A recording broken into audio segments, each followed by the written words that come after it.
ये लेखा परीक्षा दिवस, ये ऑडिट दिवस, और इस अवसर पर भारत के सीएजी गिरीश चंद्र मुर्मू भी उपस्थित है वहां पर। और हम देख सकते हैं इस वक्त प्रधानमंत्री का काफिला यहां पर पहुंच गया है। प्रधानमंत्री पहुंच चुके हैं। राजधानी दिल्ली के दीनदयाल उपाध्याय मार्ग पर स्थित कैग के ऑफिस कॉम्प्लेक्स में इस ऑडिट दिवस कार्यक्रम का आयोजन किया जा रहा है। और इस कार्यक्रम में शिरकत करने के लिए, उसे संबोधित करने के लिए, पहले ऑडिट दिवस को संबोधित करने के लिए प्रधानमंत्री नरेंद्र मोदी इस वक्त वहां पहुंच चुके हैं। और अजय मिश्र हमारे साथ इस वक्त जानकारी के साथ जुड़ रहे हैं। अजय मिश्र, हम तस्वीरों में देख रहे हैं प्रधानमंत्री महात्मा गांधी को पुष्प अर्पित करते हुए। किस तरह से प्रधानमंत्री महात्मा गांधी के विचारों से प्रभावित रहे हैं। उन्होंने कई बार इस बात का जिक्र किया है, प्राणी नामार्ति नाशनम। बापू को ये श्लोक अति प्रिय था और गाना, उनका भजन जो प्रिय था वो हम सभी जानते हैं, वैष्णव जन तो तेने रे कहिए। माननीय प्रधानमंत्री जी कहते हैं, माय आइडिया ऑफ इंडिया वैष्णव जन तो तेने कहिए। माय आइडिया ऑफ इंडिया अहिंसा परमो धर्म। माय आइडिया ऑफ इंडिया सत्यमेव जयते। और साथ में हैं उनके रिस्पेक्टेड भारत के नियंत्रक एवं महालेखा परीक्षक श्री गिरीश चंद्र मुर्मू जी और रिस्पेक्टेड उप नियंत्रक एवं महालेखा परीक्षक श्रीमती परवीन मेहता। पंक्ति में खड़े आखिरी व्यक्ति से लेकर आधुनिक इंफ्रास्ट्रक्चर तक, गांव-गांव से लेकर शहर-शहर तक, मेक इन इंडिया से लेकर आत्मनिर्भर तक, वोकल फॉर लोकल से ग्लोबल तक, 100 करोड़ वैक्सीन की उपलब्धि तक, भारत के विजय विकास के स्वर अब दुनिया भी सुन रही है। धरती की पूरी परिधि पर संवेद स्वरों में गर्जन है, पाताल व्योम के क्षितिजों में भारत का जय जय वर्धन है। और ये प्रतिमा डॉक्टर B.R. अम्बेडकर की, संविधान के शिल्पी जिन्होंने शिल्प गढ़ा भारत के पक्के प्राचीर का। वे एक बहुत ही प्रमुख प्रवक्ता, सच्चे राष्ट्रभक्त, राष्ट्र निर्माता, स्वतंत्रता, समता और मानवता के पुजारी थे। वे कुशल राजनीतिक एवं भविष्य दृष्टा थे। इन सभी के बारे में यही कहेंगे कि कुछ लोग थे कि वक्त के सांचे में ढल गए, कुछ लोग थे कि वक्त के सांचे में ढल गए, कुछ लोग थे कि वक्त के सांचे बदल गए।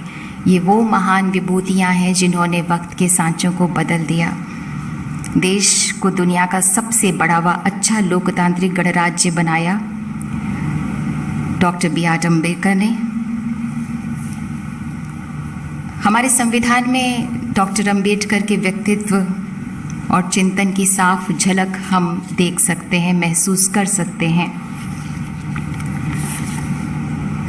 उन्होंने समृद्ध, शक्तिशाली, विकसित और दुनिया में अग्रणी भारत का जो सपना देखा था और जो बापू ने सपना देखा था भारत का, उसे पूरा करने के लिए माननीय प्रधानमंत्री जी संकल्पबद्ध हैं।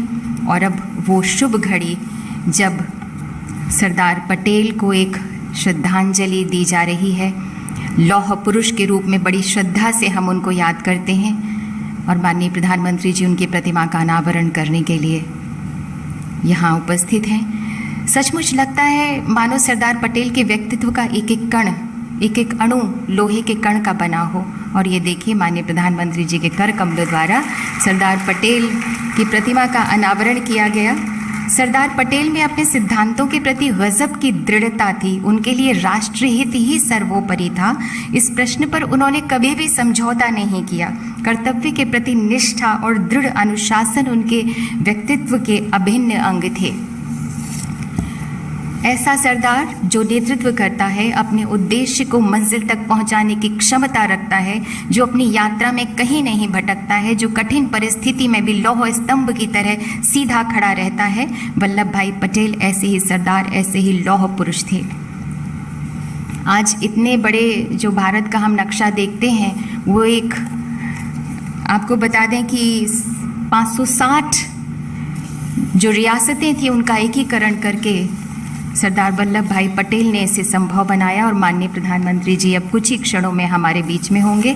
हम सब जोरदार तालियों से उनका अभिनंदन करेंगे।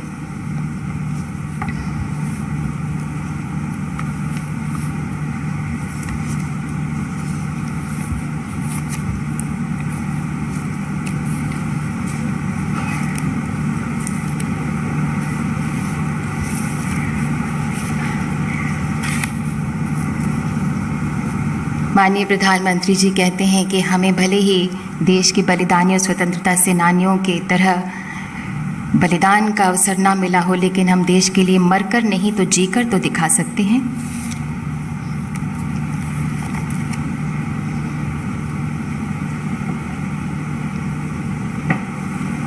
हम हृदय से स्वागत करते हैं माननीय प्रधानमंत्री श्री नरेंद्र मोदी जी का। बहुत बहुत स्वागत है माननीय आपका आज के इस कार्यक्रम में।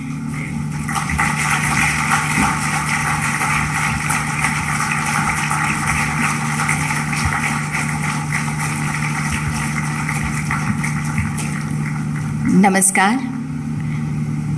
ऑडिट दिवस के शुभ अवसर पर यहाँ उपस्थित सभी मेहमानों का, महानुभावों का हम हृदय से अभिनंदन करते हैं, स्वागत करते हैं। देश में शक्ति, स्वाभिमान तथा आत्मविश्वास का संचार करने वाले माननीय प्रधानमंत्री श्री नरेंद्र मोदी जी का हम हृदय से स्वागत करते हैं, अभिनंदन करते हैं। हम मंच पर स्वागत करते हैं रिस्पेक्टेड भारत के नियंत्रक एवं महालेखा परीक्षक श्री गिरीश चंद्र मुर्मू जी का। स्वागत है भारत के रिस्पेक्टेड उप नियंत्रक एवं महालेखा परीक्षक श्रीमती परवीन मेहता का। अब हम रिस्पेक्टेड भारत के नियंत्रक एवं महालेखा परीक्षक श्री गिरीश चंद्र मुर्मू जी से निवेदन करते हैं कि कृपया स्वागत संबोधन दें।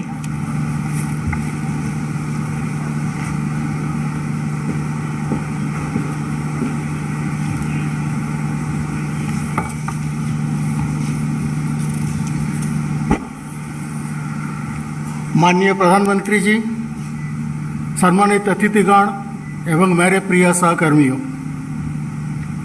प्रथम ऑडिट दिवस के इस महत्वपूर्ण अवसर पर, विशेषकर तब जब पूरा राष्ट्र आज़ादी का अमृत महोत्सव मना रहे हैं, आदरणीय प्रधानमंत्री जी के उपस्थिति हमारे लिए गौरव का क्षण है।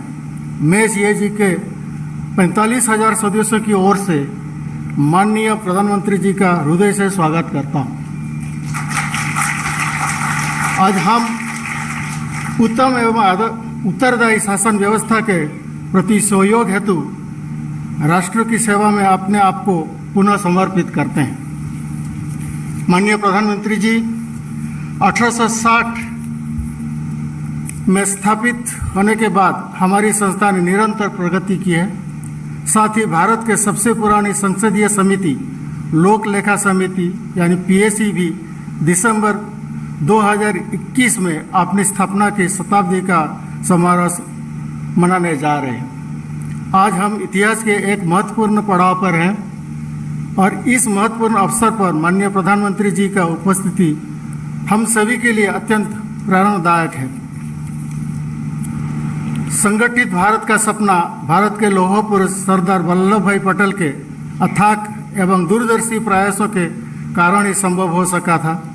यद्यपि लौह पुरुष तो हमेशा हमारी यादों में विराजमान है, लेकिन हमने महसूस किया है कि ये समय आ गया है कि वे मूर्त स्वरूप में भी हमारे बीच में हो, जो न केवल उनके द्वारा इस राष्ट्र के प्रति किए गए बलिदानों के याद दिलाता रहे, बल्कि भारत को सुदृढ़, समृद्ध एवं प्रगति की ओर निरंतर बढ़ते रहने के लिए हमें प्रेरित भी करता रहे।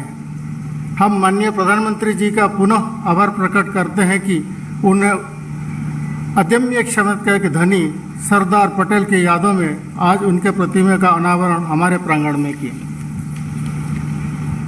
आज इस दिन हम प्रथम ऑडिट दिवस के तौर पर मनाने के लिए चुना है। इस दिन का महत्व इस बाबत से है कि गवर्नमेंट ऑफ इंडिया एक्ट 1858 के तहत बंगाल, मद्रास एवं बम्बई तीनों प्रेसिडेंसी का लेखा विभागों के विलय के बाद 16 नवंबर 1860 को प्रथम ऑडिटर जनरल का कार्यभार ग्रहण किया था। हम इस दिन को हर साल ऑडिट दिवस के रूप में मनाएंगे। इस अवसर पर विभिन्न कार्यक्रमों का आयोजन किया जाएगा जो हमें सार्वजनिक क्षेत्र के लेखा परीक्षा और लेखाओं में बेहतरी के लिए निरंतर खोज के माध्यम से खुद को फिर से समर्पित करने और सुशासन में योगदान करने की हमारी प्रतिबद्धता को मजबूत करने में मदद करेगी। कौटिल्य पहले ऐसे दार्शनिक थे जिन्होंने कोषाध्यक्ष के पद से अलग एक नियंत्रक लेखा परीक्षक की भूमिका की कल्पना की थी, जिस मौर्य काल में अक्ष पातालाध्यक्ष कहा जाता था। उनकी सोच थी कि इसकी जवाबदेही एवं दक्षता बढ़ेगी और हितों के टकराव जैसी स्थिति में कमी आएगी।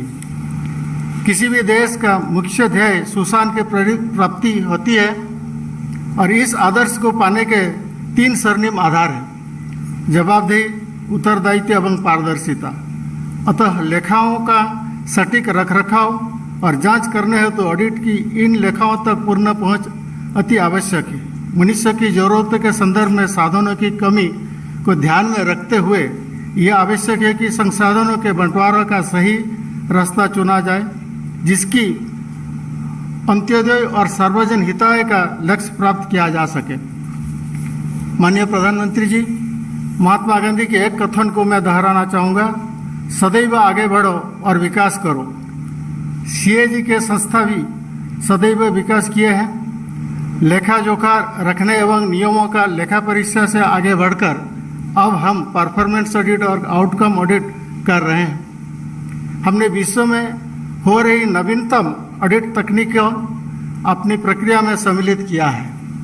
हमारे शासन प्रक्रिया में भी सक्रिय रूप से योगदान करते रहे हैं। जब भी नए राज्य जैसे कि छत्तीसगढ़, झारखंड और तेलंगाना का निर्माण किया गया तो ये महालेखाकार ही थे जिन्होंने सरकार के साथ संपत्ति और देनदारियों के विभाजन में सहायता के लिए काम किया। इस तरह जब भी नई वित्तीय व्यवस्था लाई गई जैसे कि जीएसटी, तो हमारी संस्था ने आंकड़े उपलब्ध कराए जो राज्यों की दी जाने वाली कंपेंसेशन की गणना में सहायक हुई। हम विश्व में एकमात्र ऐसे सुप्रीम ऑडिट इंस्टीट्यूशन हैं जो केंद्र एवं राज्य के लेखा परीक्षा के अतिरिक्त राज्य के लिए लेखा भी कार्य करते हैं। इसके अलावा हम विभिन्न पेंशन विभागियों और राज्य सरकार के अधिकारियों के उनकी हकदारी प्राप्त करने की सुविधा प्रदान करते हैं। हम 20 राज्यों में 28 लाख से अधिक जीपीएफ खाता रखते हैं। 19 राज्यों में 56 लाख से अधिक राज्य सरकार के कर्मचारियों की पेंशन की अधिकृत करते हैं और 9 राज्यों में राजपत्रित हकदारी कार्यों को करते हैं। माननीय प्रधानमंत्री जी ने 21 नवंबर 2019 को हमें संबोधित करते हुए एविडेंस बेस्ड पॉलिसी मेकिंग को शासन का एक मूल हिस्सा बनाने का अपना विजन हमसे साझा किया था और कहे थे कि सीएजी 2.0 की तरफ बढ़ने का यह सही समय है। इस दिशा में हमने ऑडिट प्लानिंग और रिपोर्टिंग दोनों क्षेत्र में सेक्टरल फोकस और स्पेशलाइजेशन लाने के लिए अपने दृष्टिकोण को फिर से उन्मुख किया है। 2020-21 में कोरोना महामारी के कठिनाइयों के होते हुए भी हमने 123 ऑडिट रिपोर्ट प्रस्तुत किए, जिनमें 67 परफॉर्मेंस ऑडिट थे। चूँकि भारत यूनाइटेड नेशंस की एनवायरमेंटल अकाउंटिंग प्रयासों का एक हिस्सेदार है, इसीलिए नेचुरल रिसोर्सेस अकाउंटिंग का पर्यावरण के मूल्यांकन हेतु सक्रिय बढ़ावा दिया है। वो 2020 में इस पर एक विचार पत्र निकाला, जिसमें फिजिकल अकाउंटिंग, मॉनेटरी वैल्यूएशन और इकोनॉमिक अकाउंटिंग के बिंदु भी सम्मिलित हैं। माननीय प्रधानमंत्री जी ने सटीक किंतु त्वरित लेखा परीक्षा के लिए उचित संसाधनों की प्रयोग तथा कौशल विकास एवं प्रशिक्षण के महत्ता पर भी बल दिया था। मैं बताना चाहूँगा कि विभाग के कर्मचारियों की क्षमता विकास के लिए कुछ नए कदम उठाए गए हैं, जैसे कि इंडियन ऑडिट अकाउंट सर्विस के ट्रेनिंग ऑफिसरों को public sector auditing, accounting and financial management में जेएनयू द्वारा मास्टर्स डिग्री, मिशन कर्मियों की अपेक्षाओं के अनुरूप उचित प्रशिक्षण इकाइयों साथ 5 स्तरीय मिड करियर प्रशिक्षण कार्यक्रम, इंडियन इंस्टीट्यूट ऑफ मैनेजमेंट के ट्रेनिंग के लिए 100 नामांकन, बिग डेटा एनालिटिक्स जैसे इंफॉर्मेशन टेक्नोलॉजी कोर्सेज, सीधी भर्ती से लिए असिस्टेंट ऑडिट ऑफिसर्स के लिए 3 महीने के ऑन द जॉब ट्रेनिंग जो क्लासरूम प्रशिक्षण के अतिरिक्त है। तकनीकी परिवर्तनों के इस बदलते परिवेश में अपनी जिम्मेदारियों की सुचारू रूप से निभाने के लिए हमने डेटा लेड ऑडिट क्षेत्र में भी कुछ महत्वपूर्ण कदम उठाए हैं। हमने DBT, FMS, GST, pre post matric scholarship for SC/ST, Ayushman Bharat, NSAP इत्यादि का IT एनाबल्ड ऑडिट किया है। हमने नागरिकों को सेवाओं का प्रभावकारी वितरण सुनिश्चित करने हेतु ऑडिट में अत्याधुनिक तरीके जैसे ज्योग्राफिकल इंफॉर्मेशन सिस्टम एवं सैटेलाइट इमेजरी का प्रयोग किया है। ऐसे ऑडिट प्रोसेस मैनेजमेंट व्यवस्था के भी विकास जारी है, जिसमें सारे ऑडिट प्रक्रिया, प्रकार और कार्य सम्मिलित होंगे और जो पूरे ऑडिट श्रृंखला के लिए रिकॉर्ड का प्राथमिक आधार होगा। इसी तरह हम एक ऐसे डाटा लिंक सूचना प्रणाली का विकास करने कार्य कर रहे हैं, जिससे पब्लिक फाइनेंस मैनेजमेंट सिस्टम से इंटीग्रेटेड फाइनेंस मैनेजमेंट एवं वहाँ से वाउचर लेड कंप्यूटराइजेशन तक के फंड फ्लो के ऑडिट प्लानिंग के लिए उपयोग किया जा सकता है। इसने इस देश के नागरिकों को लेखा परीक्षा आश्वासन प्रदान करने के लिए कथन फॉलो द रूपी के पूर्णतः कार्यान्वित किया जा सके। प्रधानमंत्री जी के इस कथन को ध्यान में रखते हुए कि यह संगठन केवल आंकड़ों और प्रक्रियाओं तक ही सीमित नहीं हो सकता, बल्कि इसे सुशासन के उत्प्रेरक के रूप में कार्य करना है। हमारी संस्था ने नई पहल और अच्छी पद्धतियों का एक संकलन, जिसका शीर्षक the catalyst in pursuit of good governance तैयार किया गया है। इसमें हमारी संस्था के विभिन्न कार्यालयों द्वारा किए गए उत्कृष्ट कार्यों एवं नवाचार के भिन्न प्रयासों का सम्मिलित किया गया है। वैश्विक क्षेत्र में आपके नेतृत्व की भूमिका ने विश्व ऑडिट समुदाय में हमारी प्रतिष्ठा बढ़ाया है और सरकारी समर्थन के से विभिन्न अंतर्राष्ट्रीय संस्थाओं के एक्सटर्नल ऑडिटर के रूप में नियुक्ति हासिल करने में हमने विश्वसनीय प्रगति की है। इसमें प्रमुख है food and agriculture organization Rome, world health organization Geneva, international atomic energy Vienna, inter parliamentary union Geneva और organization for prohibition of chemical weapons at Hague Netherlands. हाल ही में 2024-27 के लिए प्रतिष्ठित Asian organization of supreme audit institution के अध्यक्ष के रूप में हमारा चयन हुआ है। हमने 15 देशों के साथ MOU किया है, जिसके तहत हम उनके संस्थागत क्षमताओं में सुधार एवं प्रशिक्षण कार्यक्रम कराएंगे। उदाहरण के तौर पर हमने हाल में अक्टूबर 2021 में मालदीव के ऑडिटर जनरल के साथ उनके सार्वजनिक वित्त की ऑडिट प्रक्रिया के मजबूत करने के लिए एक MOU पर हस्ताक्षर किया। वहीं दूसरी तरफ हमारा प्रयास यह भी है कि ऑडिट का सुधारात्मक प्रभाव जमीनी स्तर पर जनसाधारण तक भी पहुंचे। भारत में पंचायत राज यह सुनिश्चित करने के लिए महत्वपूर्ण वह संस्थानिक तंत्र है, जिससे सरकारी लाभ सभी नागरिकों तक पहुंच सके। कल हम पंचायत राज संस्थानों के वित्तीय ऑडिट के लिए गाइड भी प्रकाशित करेंगे, जिसने आने वाले समय में पंचायत राज संस्थानों के पारदर्शिता और जवाबदेही के मजबूती मिलेगी। साथ ही साथ हम शहर स्थानीय निकायों के लिए तकनीकी मार्गदर्शन और सहायता प्रदान के अपने अनुभव और ज्ञान और को साझा कर रहे हैं। पहले कदम के स्वरूप पर कल हम enhancing good governance through strengthening of local bodies audit विषय पर एक सेमिनार कर रहे हैं, जिनका नागरिकों के दैनिक जीवन में बहुत महत्व है। आज के इस प्रथम ऑडिट दिवस से साल भर चलने वाली गतिविधियों का भी शुभारंभ होगा। इसमें स्वच्छता, हितधारकों के साथ बेहतर समन्वय, सिस्टम सुधार आदि पर ध्यान केंद्रित किया जाएगा। माननीय प्रधानमंत्री महोदय जी, हाल ही में हमने एक पुरस्कार award for innovation and excellence in public auditing and accounting व्यवस्था शुरू की है, जिसके ऑडिट, लेखांकन, हकदारी और सहायक कार्यों के क्षेत्र में इस संस्थानों के अधिकारियों और स्टाफ द्वारा किए गए नव प्रवर्तन कार्यों को मान्यता दी जा सके और पुरस्कृत की जा सके। हम सभी माननीय प्रधानमंत्री जी के विचारों के सुनने के लिए उत्सुक हैं, ताकि हम अपने गौरवमय राष्ट्र के नागरिकों के जीवन में सुधार लाने के लिए शासन को बेहतर सहयोग दे सके।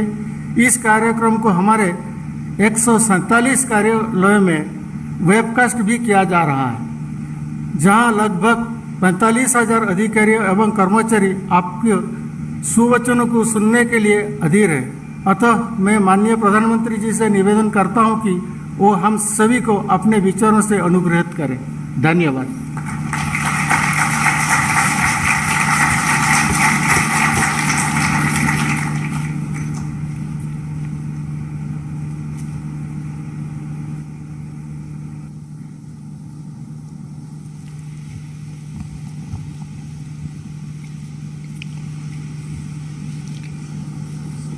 कार्यक्रम में हमारे साथ उपस्थित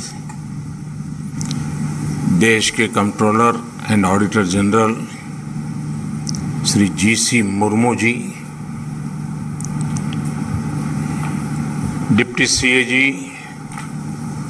सुश्री परवीन मेहता जी, इस महत्वपूर्ण संस्था के माध्यम से देश की सेवा के लिए समर्पित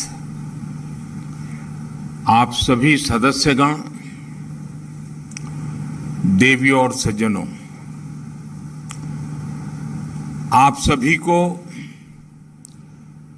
ऑडिट डे की हार्दिक शुभकामनाएं। एक संस्था के रूप में सीएजी न केवल देश के खातों का हिसाब किताब चेक करता है, बल्कि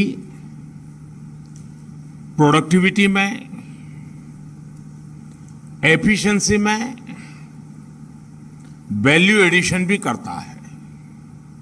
इसलिए ऑडिट डे और इससे जुड़े कार्यक्रम इस अवसर पर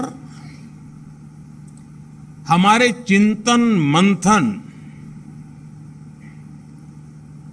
हमारे इंप्रूवमेंट और इंप्रूवाइजेशन का महत्वपूर्ण हिस्सा है। मैं आप सभी को आपकी निष्ठा के लिए, सीएजी की प्रासंगिकता और गरिमा को लगातार नई दिशा देने के लिए बधाई देता हूं। साथियों, बहुत कम इंस्टीट्यूशन ऐसे होते हैं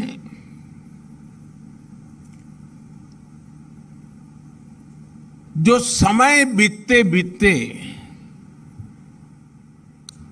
अधिक मजबूत होते हैं, अधिक मैच्योर होते हैं और अधिक उपयोगी होते हैं।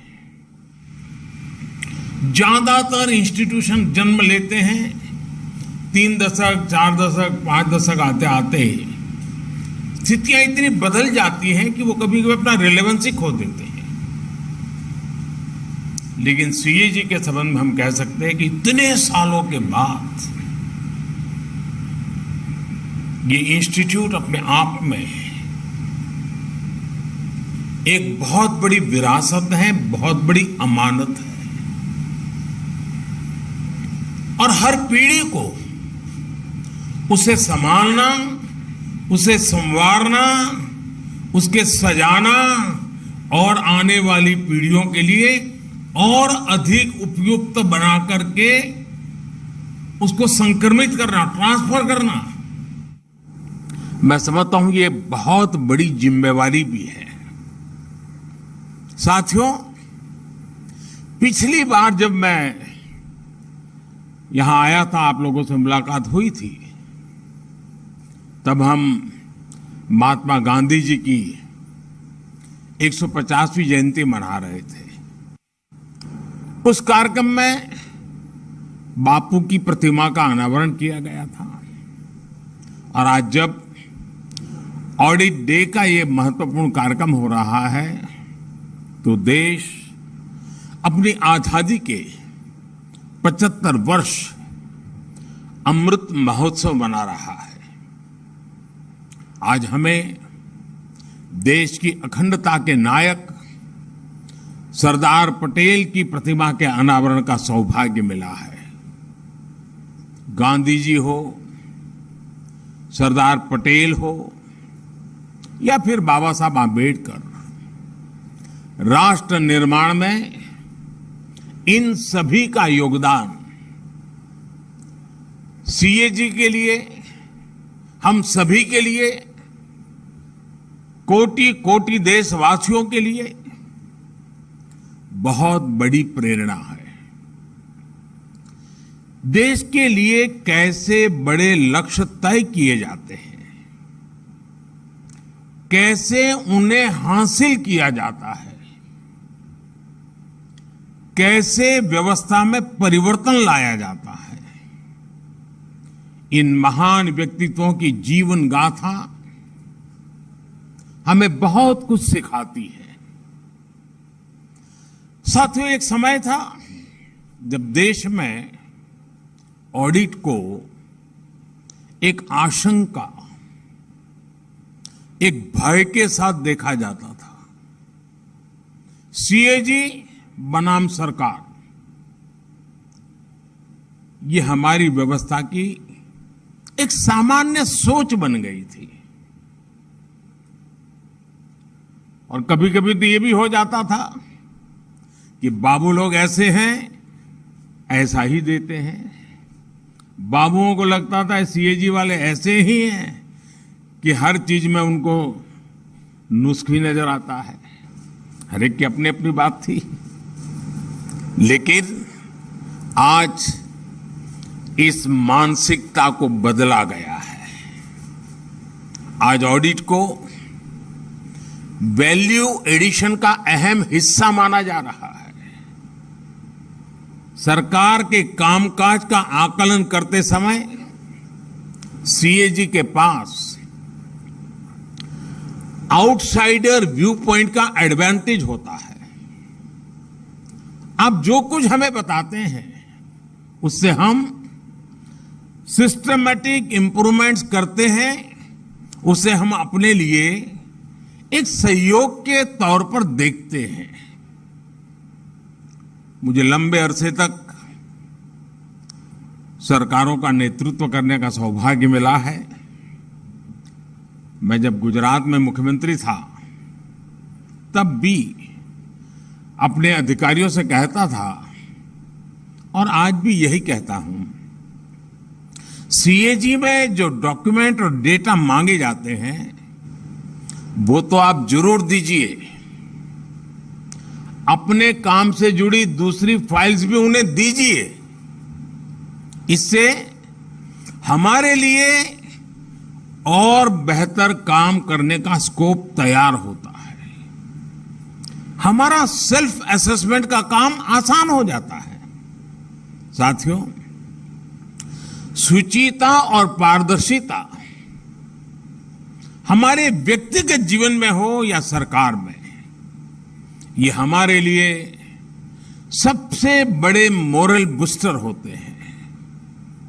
उदाहरण के तौर पर पहले देश के बैंकिंग सेक्टर में ट्रांसपेरेंसी की कमी के चलते तरह तरह की प्रैक्टिसेस चलती थी। परिणाम यह हुआ कि बैंकों के एनपीएस बढ़ते गए। एनपीएस को कारपेट के नीचे कवर करने का जो कार्य पहले के समय किया गया वो शायद मुझसे ज्यादा आप लोग जानते हैं। लेकिन हमने पूरी ईमानदारी के साथ पिछली सरकारों का सच, जो भी स्थिति थी, देश के सामने खुल करके रख दी। हम समस्याओं को पहचानेंगे तभी तो समाधान तलाश कर पाएंगे। इसी तरह आपकी तरफ से फिस्कल डेफिसिट को लेकर, सरकारी खर्चों को लेकर लगातार आगाह किया जाता था। हमने आपके कंसर्न्स को सकारात्मक तरीके से लिया। अनयूज्ड और अंडर यूज एलिमेंट्स को मोनिटाइज करने के साहसिक निर्णय लिए। आज इन फैसलों के परिणाम फिर से गति पकड़ रही अर्थव्यवस्था, जिसकी चर्चा पूरी दुनिया में हो रही है, उसका स्वागत सम्मान हो रहा है। सीएजी में जब आप इनका व्यापक आकलन करेंगे तो मुझे लगता है कि इन फैसलों के कई ऐसे पहलू सामने आएंगे जो कभी कभी विशेषज्ञों से भी छूट जाते हैं। साथियों, आज हम ऐसी व्यवस्था बना रहे हैं जिसमें जो पुरानी सोच है, सरकार सर्वम, सरकार जानम, सरकार ज्ञानम, इस पुरानी सोच को हमने बदलने का तय कर लिया और उसका परिणाम सरकार का दखल भी कम हो रहा है और आपका काम भी आसान हो रहा है। Minimum government, maximum governance, contactless customs, automatic renewals,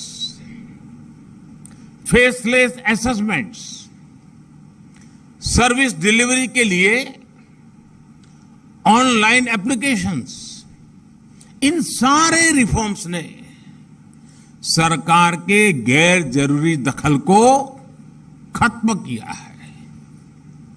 system में जब ये ट्रांसपेरेंसी आती है तो नतीजे भी हमें साफ साफ दिखाई देने लगते हैं।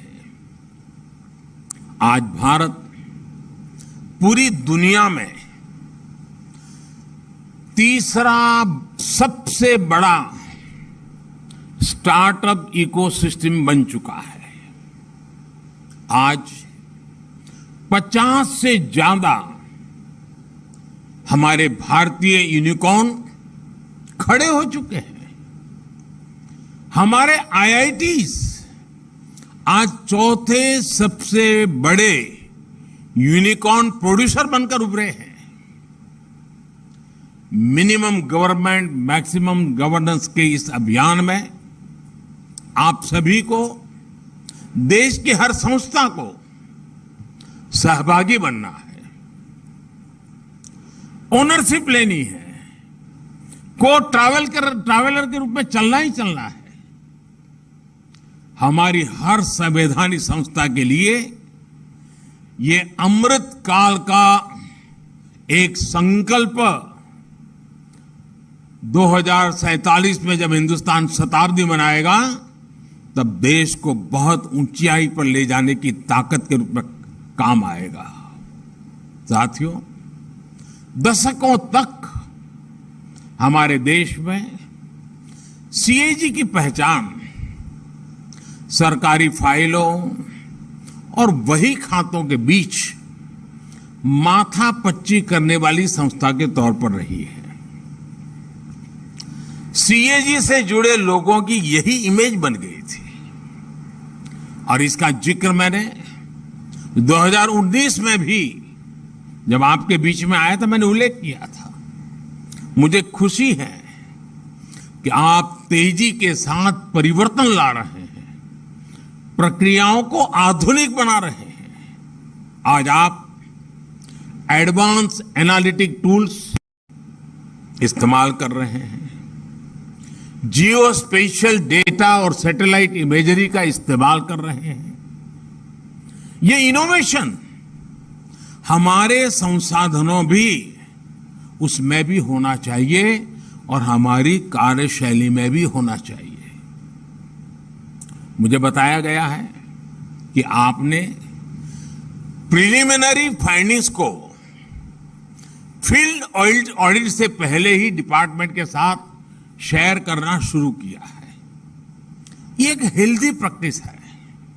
जब आप इन प्रिलिमिनरी फाइंडिंग्स को अपनी फील्ड स्टडी के साथ कंबाइन करेंगे तब इसके परिणाम और भी अच्छे निकलेंगे। इसी तरह मैंने आपको सुझाव दिया था कि आप ऑफिस से बाहर निकलकर ऑडिटर्स और स्टेक होल्डर से मिले। आपने इस सुझाव को स्वीकार किया है। पिछले साल फरवरी में सीएजी के सीनियर ऑफिसर्स और मिनिस्ट्री के सेक्रेटरी ने एक सेमिनार भी किया था। मैं इन प्रयासों की सराहना करता हूं और उम्मीद करता हूं कि ये सिलसिला सेमिनार तक ही नहीं रुकेगा। ये सीएजी और विभागों के बीच पार्टनरशिप में प्रोग्रेस करने का माध्यम बनेगा। जब मैं सुनता हूं कि एक ग्राम पंचायत की महिला प्रधान को आपने इस प्रक्रिया में शामिल किया है, तो हम सब के लिए ये गर्व की बात है कि आज हमारी संस्थाएं इस तरह के ओपन एनवायरनमेंट में जमीन से जुड़कर काम कर रही है। ये इवोल्यूशन, ये अनुभव सीएजी को और उसके साथ साथ हमारी ऑडिटिंग मैकेनिज्म को एक नई ऊंचाई तक लेकर जाएंगे। जितनी स्ट्रांग और जितनी साइंटिफिक हमारी ऑडिटिंग होगी, उतनी ही हमारी व्यवस्थाएं ट्रांसपेरेंट और मजबूत होगी। साथियों, कोरोना के मुश्किल समय में भी सीएजी ने कितनी तन्मयता के साथ काम किया, इसकी जानकारी मुझे मिलती रही है और अभी कुछ बातें मुर्मू जी से भी सुनने को मिली। दुनिया के दूसरे बड़े देशों से होती हुई कोरोना की लहर हमारे यहां पहुंची थी। इतनी बड़ी आबादी की चुनौती हमारे सामने थी।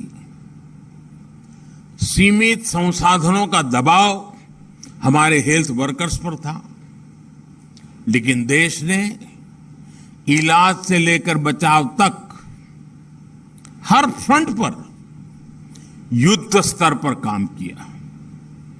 बड़े बड़े देशों के पास अगर व्यापक संसाधन थे, तो हमारे पास अतुलनीय सामाजिक शक्ति थी। मुझे बताया गया है कि सीएजी ने भी अपने दायित्वों से आगे बढ़कर आम जनता को वैक्सीनेशन में भी मदद की। इसी स्पिरिट के साथ देश की हर संस्था, हर देशवासी अपने कर्तव्य के पालन में जुटा हुआ था। हमने ये नहीं देखा कि हमारा काम क्या है, हमने ये देखा कि हम क्या कर सकते हैं। इसलिए सदी की ये सबसे बड़ी महामारी जितनी चुनौतीपूर्ण थी, उतनी ही इसके खिलाफ देश की लड़ाई भी असाधारण रही है। आज हम दुनिया का सबसे बड़ा वैक्सीनेशन प्रोग्राम भी चला रहे हैं। कुछ सप्ताह पहले ही देश ने 100 करोड़ वैक्सीन डोज का पड़ाव पार किया है। मैं चाहूंगा कि अपने रूटीन कामकाज के साथ साथ सीएजी महामारी के खिलाफ देश की इस लड़ाई के दौरान जो अच्छी प्रैक्टिसेस डेवलप हुई है, उनका अध्ययन करें। देश ने इससे जो कुछ नया सीखा, नया अपनाया, जो सिस्टमैटिक लर्निंग हुई, वो भविष्य में ग्लोबल गुड प्रैक्टिसेस बनने में भी मदद करेगी। दुनिया को भावी महामारियों से लड़ने के लिए तैयार करेगी, मजबूती देगी। साथियों, पुराने समय में इंफॉर्मेशन स्टोरीज के लिए प्रसारित होती थी। कहानियों के जरिए ही इतिहास लिखा जाता था। लेकिन आज 21वीं सदी में डेटा ही इंफॉर्मेशन है और आने वाले समय में हमारी हिस्ट्री भी डेटा के जरिए देखी और समझी जाएगी। In future data will be dictating the history. और बात जब डेटा और उसके असेसमेंट की होती है तो मैं समझता हूं आपसे बढ़कर के कोई मास्टर नहीं है इसका। इसलिए आज आजादी के अमृत महोत्सव में देश जो प्रयास कर रहा है, जिन लक्ष्यों को लेकर आगे बढ़ रहा है, भविष्य में जब देश के इन प्रयासों का, इस कालखंड का आकलन किया जाएगा तो आपका काम, आपके दस्तावेज उसका एक प्रामाणिक आधार बनेंगे।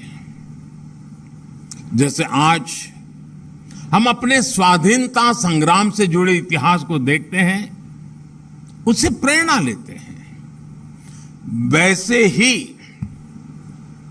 जब देश आजादी के 100 साल पूरे करेगा तो आपकी आज की स्टडी रिपोर्ट्स उस समय के भारत के लिए अपने इतिहास में झोंकने का, उससे सीखने का जरिया बन सकती है। साथियों, आज देश ऐसे कितने ही काम कर रहा है जो अपने आप में अप्रत्याशित भी है और अभूतपूर्व भी है। दुनिया के सबसे बड़े वैक्सीनेशन अभियान का जिक्र अभी जब मैं आपसे एक उदाहरण के तौर पर कर रहा था, इसी तरह आप अनेकानेक संकल्पों में लगे हुए देशवासियों के कितने ही प्रयासों को देख सकते हैं। कुछ साल पहले तक हम सरकारी खातों में लाखों करोड़ का हिसाब किताब तो करते थे, लेकिन सच्चाई ये भी थी कि देश के करोड़ों नागरिकों के पास अपना बैंक अकाउंट तक नहीं था।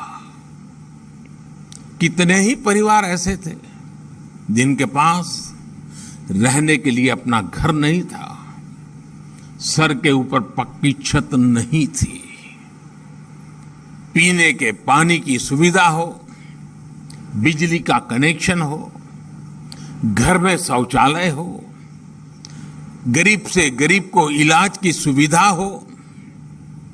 हमारे ही देश में करोड़ों लोगों के लिए ये बुनियादी जरूरतें लग्जरी हुआ करती थी, लेकिन आज ये परिस्थिति बदली है और तेजी से बदल भी रही है।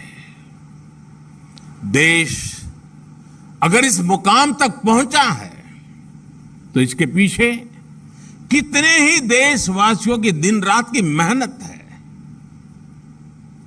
उनका कितना परिश्रम इसके पीछे लगा है। हमारे हेल्थ सेक्टर के लोग हो, बैंकिंग सेक्टर के लोग हो, सरकारी विभागों और प्रशासन के लोग हो, या फिर हमारा प्राइवेट सेक्टर हो, इन सब ने एक अभूतपूर्व सामंजस्य के साथ असाधारण स्तर पर काम किया है। तब जाकर गरीब की चौखट तक उसके अधिकारों की डिलीवरी संभव हुई है। तब जाकर देश के विकास को यह गति हासिल हुई है। साथियों, समाज में इन फैसलों का असर इतना व्यापक होता है कि उन्हें हम तभी समझ पाते हैं जब इस दिशा में फोकस स्टडीज की जाए। सीएजी को भी देश के इन प्रयासों का, इन परिणामों का आकलन करना चाहिए। ये लेखा जोखा देश के सामूहिक प्रयासों का प्रकटीकरण होगा, देश के सामर्थ्य और उसके आत्मविश्वास का एक जीता जागता डॉक्यूमेंट होगा। साथ ही इससे आने वाली सरकारों के लिए कामकाज के और बेहतर तरीके तलाशने के में भी ये आपके दस्तावेज काम आएंगे। मुझे पूरा भरोसा है कि देश के लिए आपका योगदान अनवरत जारी रहेगा, देश के विकास को नई गति देता रहेगा। इसी विश्वास के साथ आप सभी का बहुत बहुत धन्यवाद और आप सबको अनेक अनेक शुभकामनाएं।